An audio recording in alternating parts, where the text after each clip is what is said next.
The Book of Job. Job, chapter 1. In the land of Uz there lived a man whose name was Job.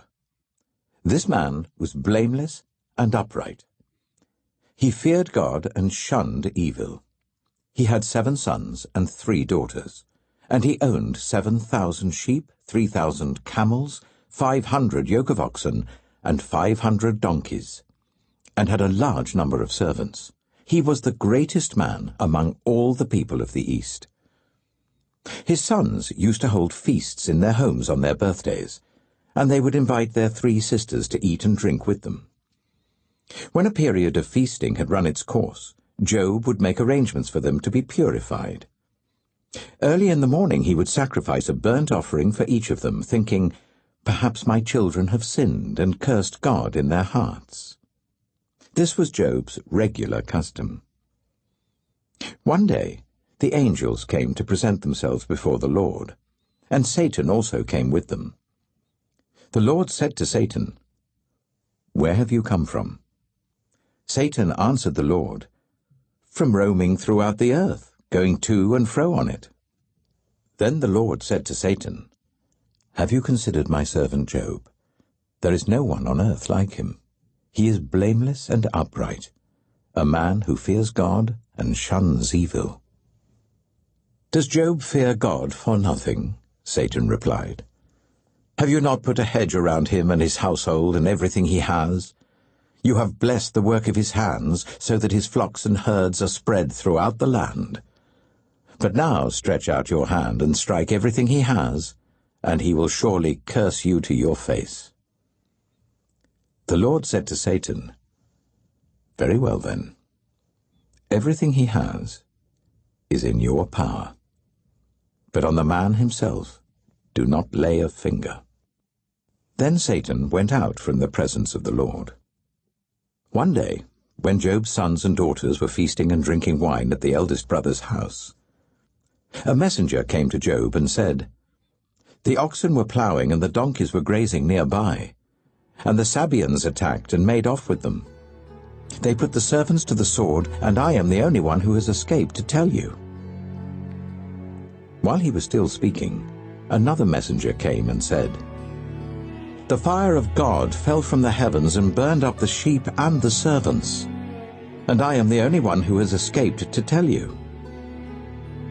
While he was still speaking, another messenger came and said, "The Chaldeans formed 3 raiding parties and swept down on your camels and made off with them.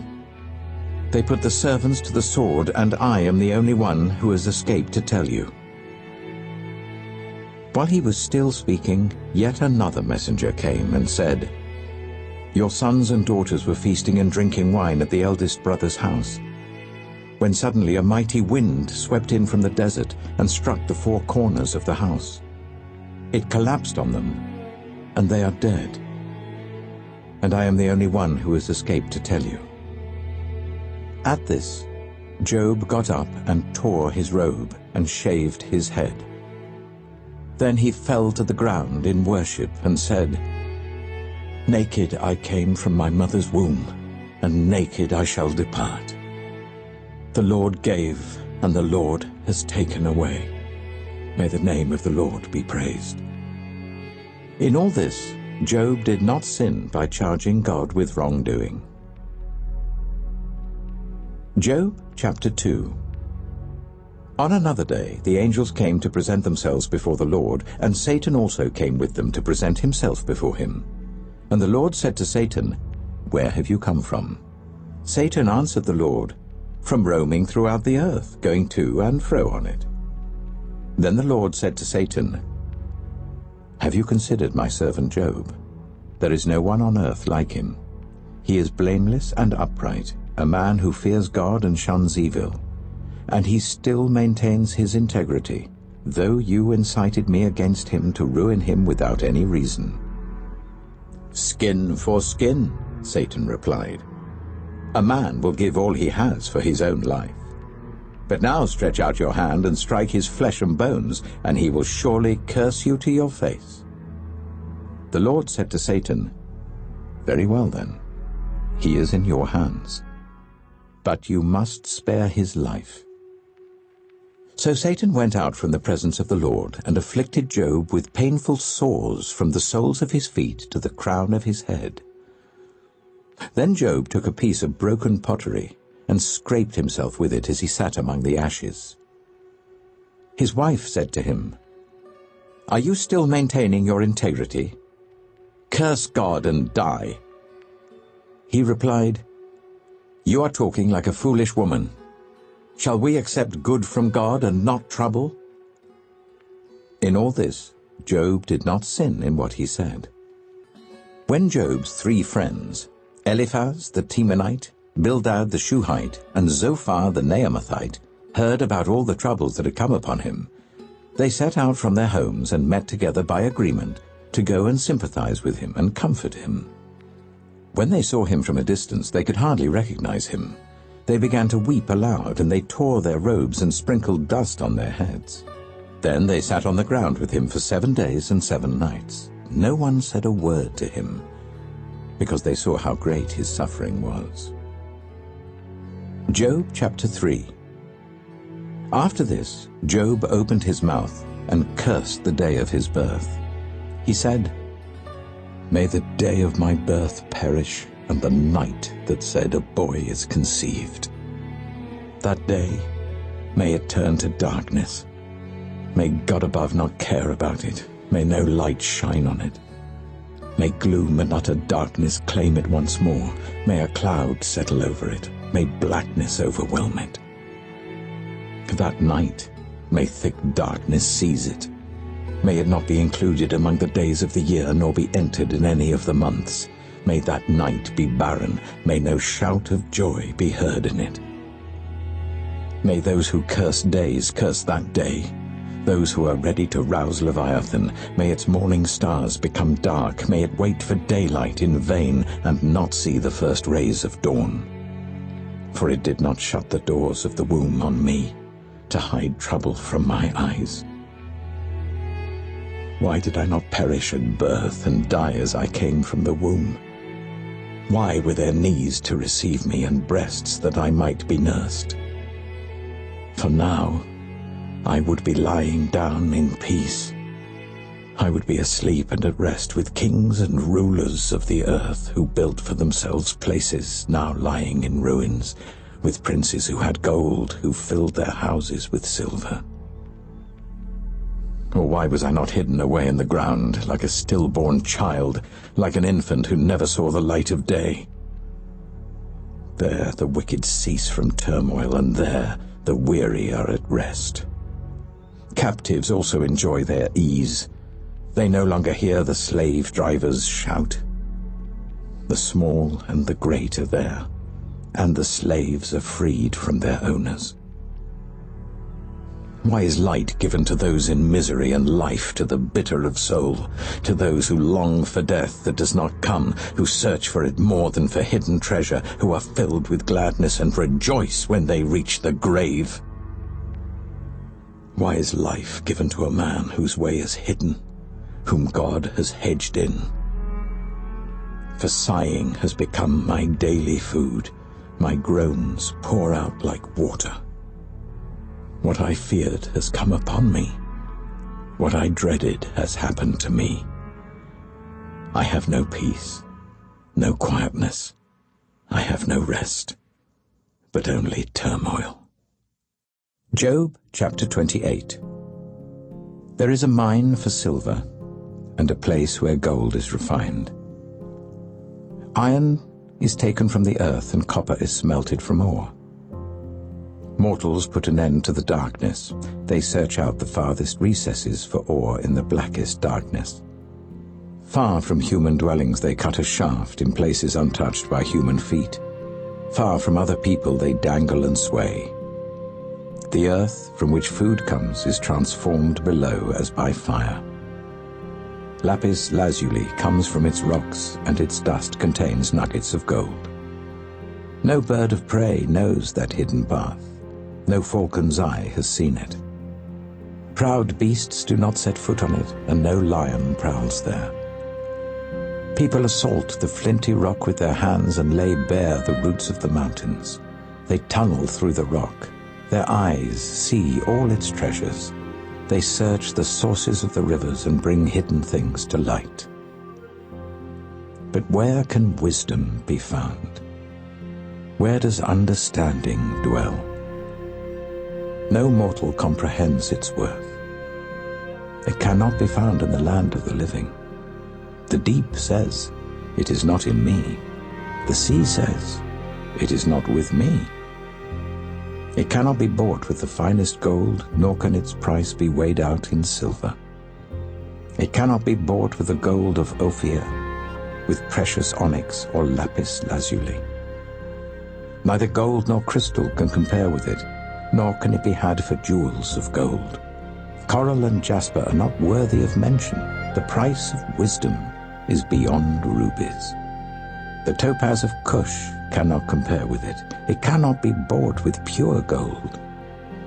Where then does wisdom come from? Where does understanding dwell? It is hidden from the eyes of every living thing, concealed even from the birds in the sky. Destruction and death say, only a rumor of it has reached our ears. God understands the way to it, and he alone knows where it dwells. For he views the ends of the earth and sees everything under the heavens. When he established the force of the wind and measured out the waters, when he made a decree for the rain and a path for the thunderstorm, then he looked at wisdom and appraised it. He confirmed it and tested it. And he said to the human race, "The fear of the Lord, that is wisdom, and to shun evil is understanding." Job chapter 38. Then the Lord spoke to Job out of the storm.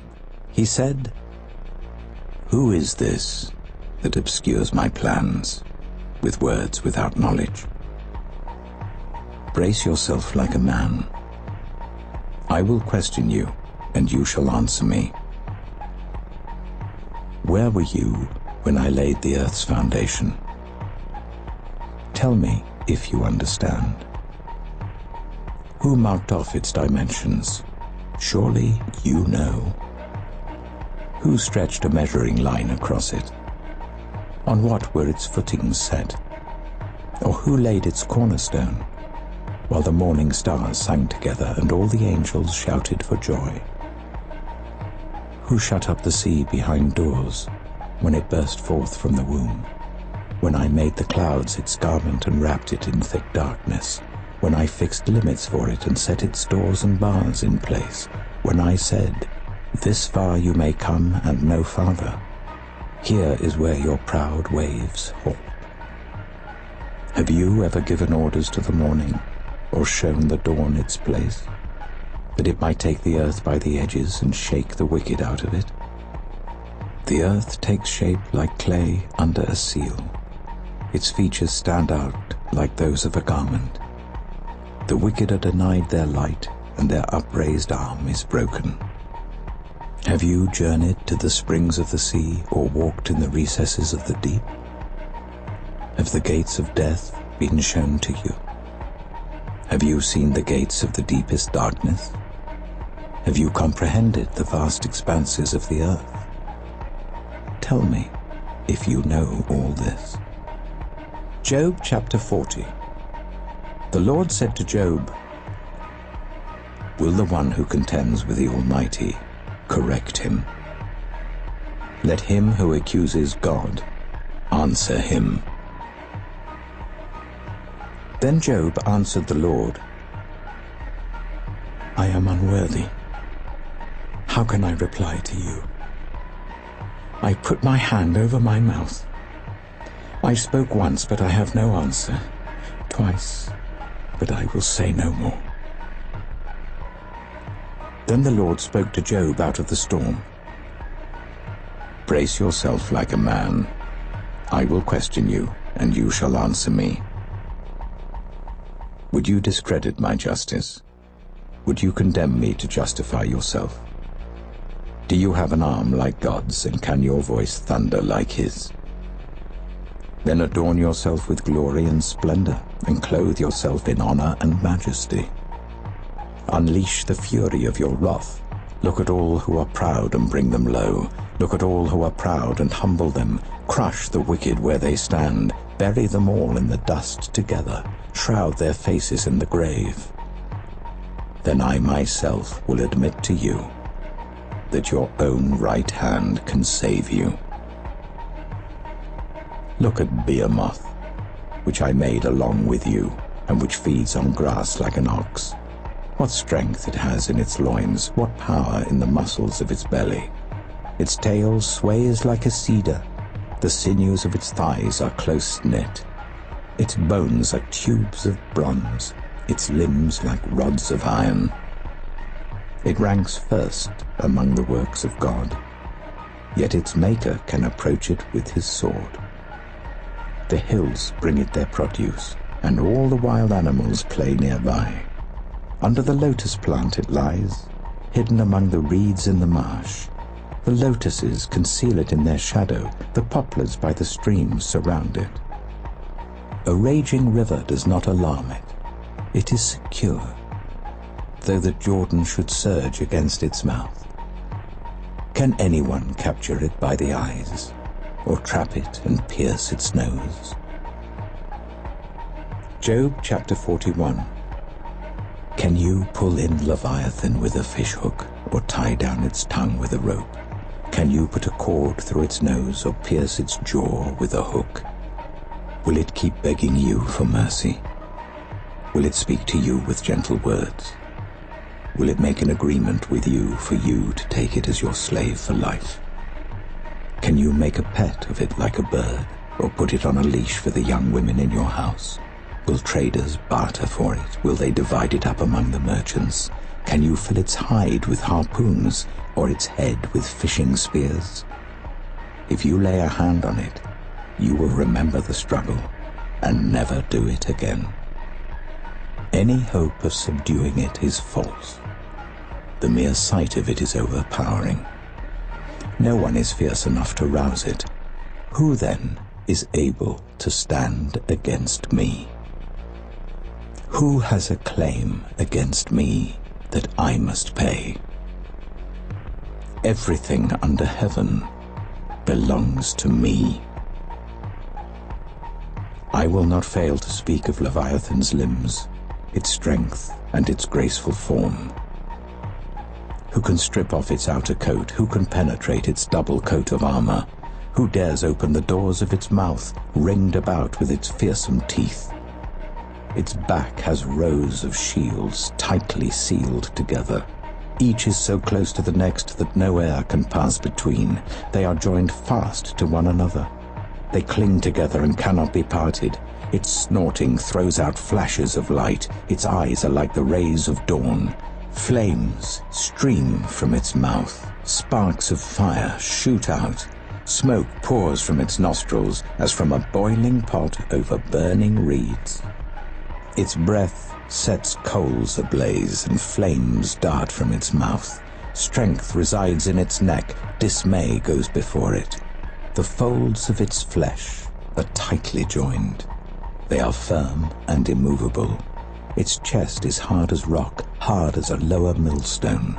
When it rises up, the mighty are terrified. They retreat before its thrashing. The sword that reaches it has no effect, nor does the spear or the dart or the javelin. Iron it treats like straw, and bronze like rotten wood. Arrows do not make it flee. Slingstones are like chaff to it. A club seems to it but a piece of straw. It laughs at the rattling of the lance. Its undersides are jagged potsherds, leaving a trail in the mud like a threshing sledge. It makes the depths churn like a boiling cauldron, and stirs up the sea like a pot of ointment. It leaves a glistening wake behind it. One would think the deep had white hair. Nothing on earth is its equal, a creature without fear. It looks down on all that are haughty. It is king over all that are proud. Job chapter 42. Then Job replied to the Lord, I know that you can do all things. No purpose of yours can be thwarted. You asked, who is this that obscures my plans without knowledge? Surely I spoke of things I did not understand, things too wonderful for me to know. You said, listen now, and I will speak. I will question you, and you shall answer me. My ears had heard of you, but now my eyes have seen you. Therefore I despise myself and repent in dust and ashes. After the Lord had said these things to Job, he said to Eliphaz the Temanite, I am angry with you and your 2 friends, because you have not spoken the truth about me as my servant Job has. So now take 7 bulls and 7 rams, and go to my servant Job and sacrifice a burnt offering for yourselves. My servant Job will pray for you, and I will accept his prayer, and not deal with you according to your folly. You have not spoken the truth about me, as my servant Job has. So Eliphaz the Temanite, Bildad the Shuhite, and Zophar the Naamathite did what the Lord told them, and the Lord accepted Job's prayer. After Job had prayed for his friends, the Lord restored his fortunes and gave him twice as much as he had before. All his brothers and sisters, and everyone who had known him before, came and ate with him in his house. They comforted and consoled him over all the trouble the Lord had brought on him, and each one gave him a piece of silver and a gold ring. The Lord blessed the latter part of Job's life more than the former part. He had 14,000 sheep, 6,000 camels, 1,000 yoke of oxen, and 1,000 donkeys. And he also had 7 sons and 3 daughters. The first daughter he named Jemimah, the second Keziah, and the third Karen-Happuch. Nowhere in all the land were there found women as beautiful as Job's daughters, and their father granted them an inheritance along with their brothers. After this, Job lived 140 years. He saw his children and their children to the 4th generation. And so Job died, an old man and full of years.